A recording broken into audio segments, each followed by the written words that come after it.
រឿងជីវិតនេះមិនដឹងរៀបរាប់ចាំពីពេលណាគ្រាន់តែដឹងថាពេលអត់លុយចាយនឹងមកមុនគេតាំងពីនៅក្រោយជាមើលតែស្រែកថាតូចចិនពេលមកជេ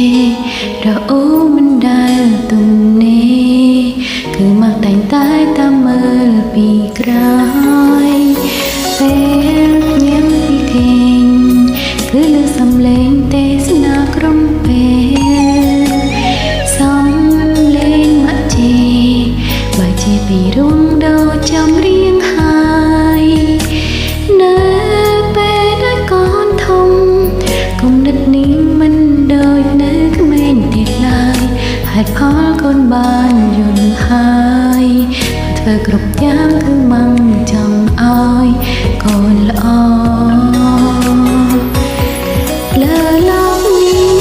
ខ្ញុំក្រឡាញ់មករបស់ខ្ញុំជាងគេសម្បត្តិចិនណាស់ដែរក៏ជាកូនមក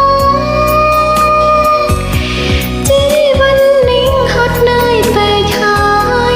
មកតែនៅខាងកូនក្រុមអូនប្រសឹងต้องបែកត្រូវលំបងយ៉ាងណាមិនរៀគ្មានថ្ងៃឈប់ស្រឡាញ់មកខ្ញុំទេកូនដឹងថាទំហំនៃក្តីស្រឡាញ់មិនអាចរៀបរាប់ក្នុងចម្រៀងមួយបទអស់ទេហើយកូនប្រាថ្នាចង់ឲ្យម៉ាក់ស្គាល់បទនេះនៅថ្ងៃណាមួយដែលម៉ាក់ខឹងកូនម៉ាក់កុំយំណា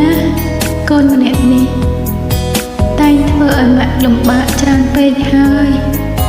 កូនចង់ឲ្យម៉ាក់ញញឹមឲ្យបានច្រើនមករកកូនម៉ាក់គឺជាមនុស្សស្រីម្នាក់ដែលស្អាតពូកែនៅក្នុងចិត្តកូនជារៀងរហូត